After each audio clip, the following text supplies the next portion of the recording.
Good morning and welcome to MoveOn.org's first Congressional Town Hall meeting, today featuring Diana DeGette. I'm Patty Calhoun, the editor of Westward, and I'm going to be attempting to moderate a group that I can guess will not be all that moderate. So,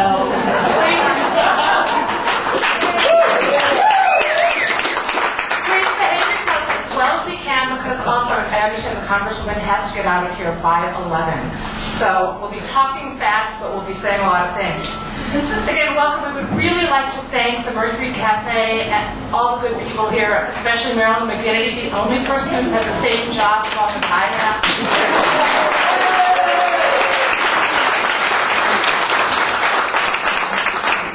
The Mercury is open 6 days a week, great food, great entertainment, all very politically correct. Marilyn is a real treasure in this town. Also, thanks to the Skylark Lounge and American Vogue for all they've done to put this together.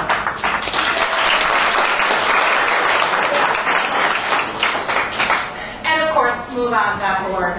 As you know, because I believe you're probably all members, MoveOn.org is a member service designed as a way to get real people, the little people, have their voices heard over the voice of big money, which we all know is omnipresent in politics. Working together, MoveOn.org has been able to make its voice heard. And today, I think you'll all be able to make yourself heard with our Congresswoman Diana DeGette. I'm going to be the moderator. Basically, I'm just making sure that things move as quickly as possible so that we can get to as many questions as possible. If I cut you off, it's probably nothing personal. And if it is, we'll talk about it later. So make your question short. Introduce yourself at the beginning. Don't make a speech. We're not going to have time for that. As you probably know, if you've looked at the handout, you've got the advance announcement. We're going to focus on 4 very specific areas: the war in Iraq, healthcare, clean energy, and restoring our democracy. We'll try to divide up this hour by those topics. So I may cut you off if you're not staying on point, but we'll try to get to everything as fast as we can. So if you have a question, when we get to that topic, we're going to ask you to stand up by the microphone. You can line up if you want. If there are a lot of people, or I'll call on you. That way we'll get it recorded.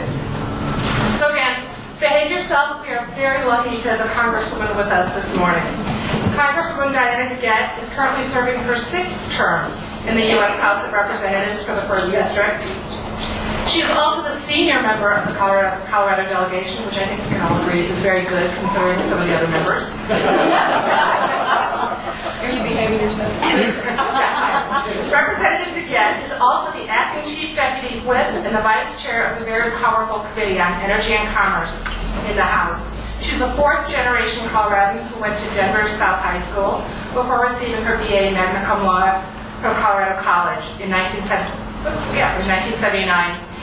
And her JD from New York University School of Law in 1982. She served 2 terms in the Colorado House of Representatives and was American Assistant Minority Leader from 93 to 95. Congresswoman DeGette is married to attorney Lena Lipinski, whose office party she has to go to at 11, so he's very patient. Be patient with her. They have 2 daughters and a dog named Charlie. Please welcome Congresswoman Diana DeGette.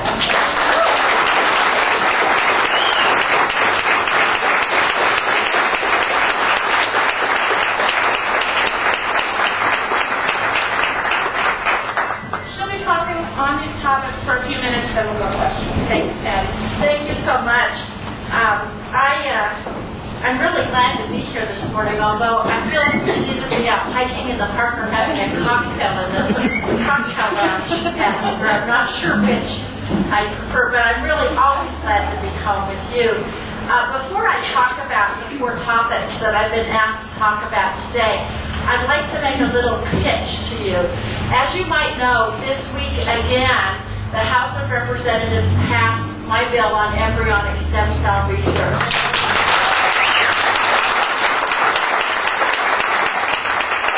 This has been a long, long road for me and for all of the people in America, the 110 million Americans, for whom embryonic stem cell research can provide cures for the diseases that they suffer from.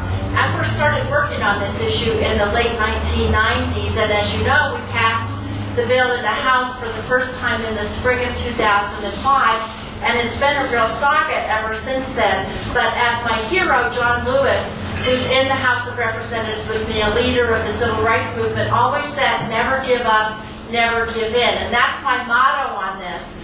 So this last week, once again, after a very tortuous journey through the Senate, we can talk about the Senate later if you want to, what's not going on over there, but it took them 4 months to pass a bill that they passed last July with 63 votes. So that's it in a nutshell. Anyway, after a tortuous journey through the Senate, it came back to the House.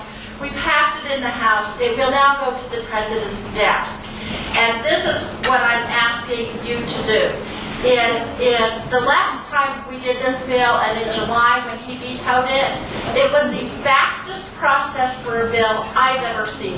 I was standing in the Senate watching the vote on the second bill when they called my bill back up in the House. I had to run over to the House to manage the bill, and of course it was the East Room veto ceremony with the snowflake babies was the very next morning. So this time, because my party controls the U.S. Congress, we passed the bill when the president happened to be out of the country. So he's not going to, he couldn't veto it yesterday because he was in Italy. So it's going to come up at the White House sometime in the next week or two.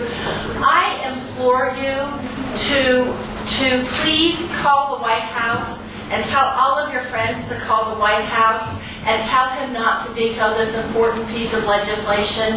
There's a new Gallup poll this week that shows that 64% of Americans support the bill, and there's a growing national consensus. It's just one stubborn person. I even have Orrin Hatch with me on this bill. Okay? And so if he then vetoes the bill, I'm imploring you today call Senator Wayne Allen's office. Someone said, yes, people always laugh like that, but I mean, if Orrin Hatch can support this bill, so can Wayne Allen. It's not about party politics; it's about doing the right thing.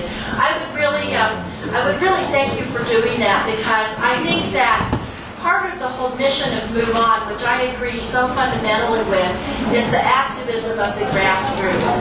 And one thing that has been so frustrating to me in dealing with this stem cell bill is some of the groups, not Move On, but some of the advocacy groups wax and wane depending on what other legislation they have up in front of Congress. So you guys, I know you can mobilize and ask the President to please sign this important legislation. I would much appreciate it. So would the 110 million Americans who suffer from these diseases. Patty said, don't ramble on, so I guess I won't. And you're not talking to me, but I have about a 20-page briefing that you'll be relieved to know I'm not going to read.